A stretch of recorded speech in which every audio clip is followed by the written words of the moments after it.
में निकाय चुनाव चल रहा है। एक और रंग मैं आज आपको दिखा रहा हूँ। ये रंग है पोस्टर्स, बैनर, झंडे, बैचेज, जिनके बिना इलेक्शन बड़ा रूखा लगता है। थोड़ा इलेक्शन कमीशन की बंदिशें हैं, ज़्यादा हैं इस बीच, लेकिन देहरादून के बाज़ार में आपको दिखा रहा हूँ।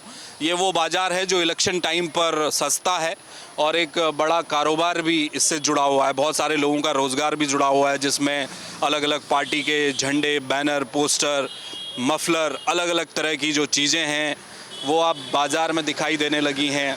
ये आप देखिए, भारतीय जनता पार्टी का जो सिंबल है, कमल का निशान, उसके की रिंग बनाए गए हैं और ये कांग्रेस के जो हाथ का पंजा है उसके बैच बनाए गए हैं। ये जो रंग है, प्रधानमंत्री नरेंद्र मोदी ने शुरुआत की जब क्योंकि पहले जो कमल का निशान आता था ये वाला, इससे हटकर सफ़ेद कमल का फूल उन्होंने लगाना शुरू किया था अपने सीने पर, तो वहाँ से ये बहुत पॉपुलर हुआ था। इसके अलावा ये आम आदमी पार्टी के अरविंद केजरीवाल मफलर आप देख सकते हैं। कैप बनाई गई हैं जो भारतीय जनता पार्टी के जो कार्यकर्ता हैं आपको अक्सर बड़ी रैलीज़ में पहनते हुए नज़र आते हैं। ये झंडे हैं बीजेपी के, इधर कांग्रेस के ट्राई कलर में, और भी तमाम मफलर हैं। अब मैं बात भी कर लूँगा जो लोग इसका कारोबार करते हैं। आपका क्या नाम है सर? दीपक शर्मा जी। दीपक शर्मा जी। हाँ जी। आप कहाँ से हैं? हम हरियाणा से हैं जी। तो ये स्पेशली निकाय चुनाव के लिए आए हैं आप? हाँ जी, निकाय चुनाव के लिए आए हैं। तो इससे पहले कहाँ काम किया आपने? इससे पहले पंजाब में काम किया, हरियाणा में किया, राजस्थान में किया। ये जो विधानसभा के चुनाव? हाँ जी, हाँ जी। अच्छा। और लोकसभा चुनाव जब रहा था तो उस टाइम हम हरियाणा में थे, हरियाणा के ही कर रहे थे। अच्छा, हरियाणा में ही किया था। जी जी। कितना, कब से जुड़े हैं इस कारोबार से? 2014 से जुड़े हुए जी। अच्छा। जी। जब से प्रधानमंत्री मोदी बने तब से? जी जी जी। तो ये बताइए शर्मा जी, क्या इस बार माहौल है निकाय चुनाव का उत्तराखंड में? अभी गर्म होना शुरू हुआ है। अच्छा। मालूम अब तो मेरे ख्याल से 10 दिन कुछ बचे हैं। अब 23 को तो वोटिंग होनी है। नहीं, मोल तो इस टाइम गर्म है। अच्छा। हर आदमी जोर लगा रहा है अपना। हाँ। आजाद अपना जोर लगा रहा है, पार्टी वाले अपना जोर लगा रहे हैं। तो ये जो निर्दलीय प्रत्याशी हैं उनके आप बनाकर रखते हैं बहुत सारे सिंबल, जैसे आपने बनाए हुए भी है ये, जैसे ये केतली वाला जो होगा वो ले जाएगा तत्काल? हाँ जी, हाँ जी। अच्छा। और भी इसमें बने हुए हैं ये अलमारी है। अलमारी? अच्छा, ये तो ये आपको पता है कि इस तरह के सिंबल आएंगे? ऐसे होता है जी, जिस दिन ये नॉमिनेशन भरे जाते हैं ना, हाँ हाँ। तो अपने सिंबल डिक्लेयर कर देते हैं। हाँ। हम उसी हिसाब से अपने सिंबल मंगा लेते हैं फिर। अच्छा, आप तत्काल उनको बना लेते हैं? जी जी जी। मतलब जो प्रत्याशी निर्दलीय हैं, जो निर्दलीय प्रत्याशी हैं उनको ज़्यादा वेट करने की ज़रूरत नहीं पड़ेगी, वो आके नहीं, बस वो अपना निशान लाएं और उसी टाइम बनवा देते हैं। अच्छा, अगर बना है पहले से तो ले जाते हैं। कोई बना हुआ तो हम साथ के साथ दे ही देते हैं। अच्छा, और जैसे उनको झंडे या बैनर, अपने मफलर, बैचेज बनाने हैं तो फिर वो टाइम लगता है थोड़ा, वो उसको बना के दे देते हैं। अच्छा जी। अब जरा इनकी कीमत बताइए, अगर मैं पूछूं तो ये कितने का होगा? ये 5 रुपए का होगा जी। एक? जी। अच्छा, और इसको वो बल्क में ले जाएंगे जो बल्ब में ले जाए। और झंडे, ये मफलर की कीमत क्या होगी? 7 रुपए से है, 10 रुपए है। ये मफलर? जी जी जी। अच्छा। तो इसमें ये बताइए कि सबसे ज़्यादा कौन सी पार्टी के बैनर, झंडे बिक रहे हैं इस समय? इस समय तो जी कांग्रेस के बिक रहे हैं जी। कांग्रेस के? जी। बीजेपी के नहीं बिक रहे, कांग्रेस के बिक रहे हैं इस टाइम तो। इसका क्या मतलब हुआ, ये आप बेहतर समझा सकते हैं क्योंकि आप लंबे समय से कारोबार कर रहे हैं। क्या जी, बीजेपी जो है ना अपनी किट अलग से देती है। अच्छा। वो अपने किट अलग से बांटती है। कांग्रेस देती है सामान कम है, इसलिए ज़्यादा परचेज करना पड़ता है कांग्रेस वालों को। अच्छा। जी जी। बीजेपी के अपना सिस्टम है, आप ये कह रहे हैं कि वो बनवा के रखते हैं और वो दे देते हैं? वो दे देते हैं। वो सिंबल तो एक ही है और वो चुनाव सामग्री उनकी बनी रहती है इसलिए। अच्छा जी।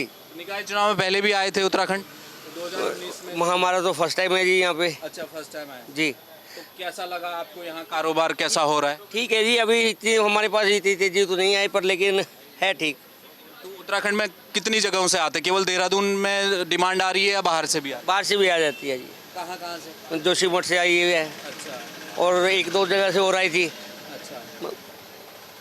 ओके। जी। चलिए, तो देखिए ये रंग है चुनाव का और तमाम इस तरह के ये कटआउट देखिए, छोटे छोटे कटआउट हैं। प्रधानमंत्री नरेंद्र मोदी का ये कटआउट है मैं किसी का प्रचार नहीं कर रहा हूँ, मैं प्रचार सामग्री आपको दिखा रहा हूँ। ये देखिए हैंडबैग, कांग्रेस का हैंडबैग है, और ये हाँ बीजेपी का भी है, बीजेपी का भी हैंडबैग। इसकी क्या कीमत होगी? ये 30 रुपये के आसपास है जी। डिस्पोजेबल है? हाँ जी, अच्छा, तो इसको कैरी बैग के तौर पर भी कैरी बैग के तौर पे भी यूज़ हो सकता है, कभी भी यूज कर सकते कभी भी कर सकते हैं। जो बीजेपी का समर्थक होगा वो इसे हैं। ले लेगा। यूज करेगा। ये जी। वैसे भी काम का बड़ा अच्छा है, और ये भी डिस्पोजेबल है, कपड़े हाँ। के ये बैग आपने हाँ हाँ जी, हाँ जी। बहुत अच्छा। तो ये चुनाव प्रचार सामग्री है, अलग अलग राजनीतिक दलों की है। अच्छी बात ये है कि जब सिंबल इन्होंने बताया शर्मा जी ने, माफ़ कीजिएगा, इन्होंने कहा कि निकाय चुनाव के दौरान जब नॉमिनेशन की प्रक्रिया चल रही थी, फिर जब जिस दिन सिंबल बटने शुरू हुए तो एक सूची मिल जाती है इनको कि उसमें अलमारी निशान है, बल्ला है, केतली है, वो जो सीलिंग फैन है, इस बैट है, इस तरह के तमाम जो सिंबल इनको मिल जाते हैं। ये उसको बैच और मफलर और झंडे इस तरह से सामग्री बना लेते हैं। तो जो निर्दलीय प्रत्याशी है वो भी आएगा तो उसे तत्काल यहाँ अपनी सामग्री मिल जाएगी। और पोस्टर वोस्टर छपवाने हैं, वो भी पम्पलेट अगर वगैरह, ब्रोशर्स अगर वगैरह, वो सब छप जाएंगे। और जो राजनीतिक दल बड़े हैं, आम आदमी पार्टी है, बीजेपी है, कांग्रेस है, उनके झंडे, बैनर, पोस्टर ये पहले से बनाकर रखते हैं। अब दिलचस्प बात क्या है, इनका ये कहना है कि इस दफ़ा यहाँ पर कांग्रेस के सिंबल, बैनर, झंडे ज़्यादा बिक रहे हैं। तो इसके मायने क्या? इसके मायने सीधे ये हैं कि बीजेपी का अपना एक तगड़ा प्रचार तंत्र है और भाजपा अपनी चीज़ों को बल्क में बनाकर रखती है, और जो तमाम जो प्रत्याशी हैं वो भी उनको दे देती है, तो इसलिए वो कम बांट रहे हैं, तो उनके प्रत्याशी आकर कम खरीद रहे हैं। कांग्रेस वालों के मिल नहीं रहे, इसलिए यहाँ पहुँच रहे हैं। ये मफलर है, ये गर्म मफलर है, ये सर्दियों के हिसाब से बनाया आपने? जी जी, ये बीजेपी का है, गर्म है, और ये कांग्रेस का है। ये बहुत चल रहा है आजकल, ये चल रहा है समर्थक। जी जी, ये इसको ज़्यादा लेते हैं लोग, इसको ज़्यादा लेते हैं लोग। शर्मा जी, इसके बाद कहाँ जाएंगे आप? अब ये निकाय चुनाव निपटेगा तो यहाँ पे दिल्ली देखेंगे। दिल्ली में विधानसभा भी डिक्लेयर हो गया। हाँ जी, वो हमारी टीम है, वहाँ गई हुई है, हमारी टीम है, वहाँ गई हुई है। इसके बाद हम यहाँ से निबट के हम भी दिल्ली जाएंगे। अच्छा, एक चीज़ और बताइए, आप तो लंबे समय से काम कर रहे हैं, इलेक्शन कमीशन का थोड़ी रिस्ट्रिक्शन आई है। ये पोस्टर, बैनर दीवारों में पहले रंगे रहते थे, इलेक्शन कमीशन ने कहा कि भाई ये नहीं, इतना नहीं होना चाहिए। इसका कोई फ़र्क पड़ा है आपके कारोबार में? वो तो कम हमारा जीरो ही हो गया जी। है ना, पहले बहुत माहौल बन जाता था, सड़कों में पैम्पलेट बिखरे रहते थे। पम्पलेट बिखरे रहते थे, अब वो चीज़ नहीं है। अब तो सिर्फ ये सूखी सामग्री बिकती है। हाँ, ये जैसे झंडा है तो डिस्पोजल होगा, हाँ। यूज एंड थ्रो का अलग सिस्टम हो गया अब पहले अलग था, पहले अलग था। पोस्टर तो वो पॉलीथीन के भी सामग्री हाँ एक दौर में बनती थी, जलती थी ना। हाँ उनकी लड़ियाँ वगैरह कपड़ा आ बनती, गया है, कपड़ा आ गया, कपड़ा, हाँ जी, कपड़ा और कागज़ है, वो चलता है ज़्यादा, फ्लैग चलता है, या फिर ये आइटम चलती है। क्योंकि ये आइटम ऐसी होती है कि भाई ना तो ये नुकसान वाली, और ये उसको एक बार यूज़ कर लिया, जब तक चली इसकी लाइफ है, उसके बाद ख़त्म।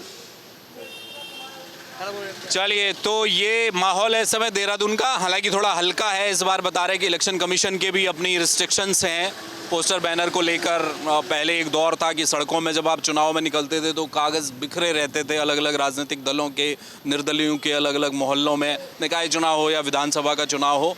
अब जितना जो इलेक्शन है वो दो दलों के बीच आकर सिमटता जा रहा है। कहीं भी अगर हम देखें किसी एक विधानसभा में तो दो प्रत्याशी होंगे जो सीधी टक्कर में हो रहे हैं, तो वहाँ थोड़ा सा वो दिक्कतें भी आ रही हैं। बहरहाल ये तस्वीरें देहरादून, राजधानी देहरादून की हैं। केवल देहरादून नहीं बल्कि उत्तराखंड के अलग अलग हिस्सों से इन्हें डिमांड आ रही है, लेकिन पिछले चुनावों के मुकाबले इनका कारोबार इस बार थोड़ा सा हल्का इन्हें लग रहा है। इसके बाद इनकी रवानगी दिल्ली होगी, क्योंकि दिल्ली में विधानसभा चुनाव कल ही डिक्लेयर हुआ है। कैमरामैन मयूर उपाध्याय के साथ हेमभट्ट, जय भारत टीवी।